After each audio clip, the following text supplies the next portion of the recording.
Est-ce que tu peux nous parler un peu de ce qui a été le plus difficile pendant la croissance de l'entreprise? En croissance, je pense qu'un des plus gros défis, c'est de se faire connaître, de se faire découvrir par des nouvelles personnes. C'est de gagner en notoriété.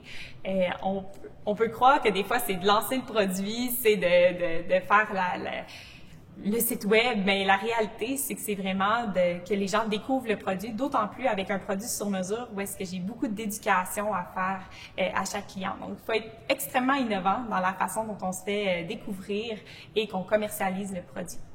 Un des moments qui a été vraiment difficile, puis je me rappelle, c'était au tout début d'OMI. On commençait à avoir justement des bourses, des subventions qui nous permettaient de commencer nos opérations, mais à un certain point, il fallait prendre quand même un gros prêt.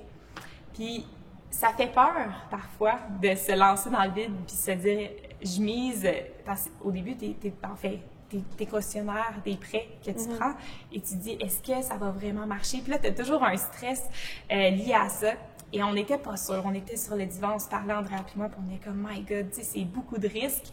On a parlé avec son mentor à ce moment-là. Et je recommande vraiment d'avoir un mentor. Andrea et moi, on en a chacun un qu'on a trouvé avec Sage Mentorat. Et cette fois-là, on est allé voir le mentor, Andrea, il a parlé, tu sais, quand on était stressés avec l'idée de prendre le prêt.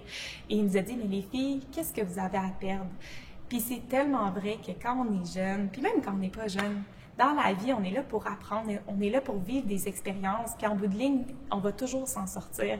Puis de changer notre perspective sur le fait de prendre un prêt, puis se dire, hey, on y va là, puis on y va all-in.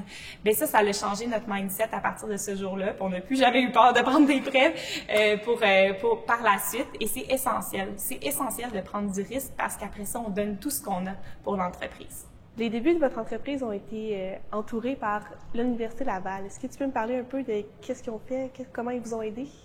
L'Université Laval, ça a été pour nous vraiment un point marquant du début de l'entreprise. En fait, on a participé à l'Académie de la relève entrepreneuriale de l'Université Laval.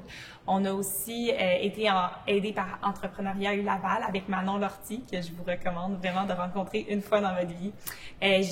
On a eu de l'aide aussi avec Exgenius. Il y a le Pavel. Bref, il y a toutes sortes d'organismes à l'Université Laval qui sont présents pour aider les étudiants à se lancer en affaires, et ce, sans parler des nombreux concours qui existent à travers l'université. On a aussi été aidé par le HEC.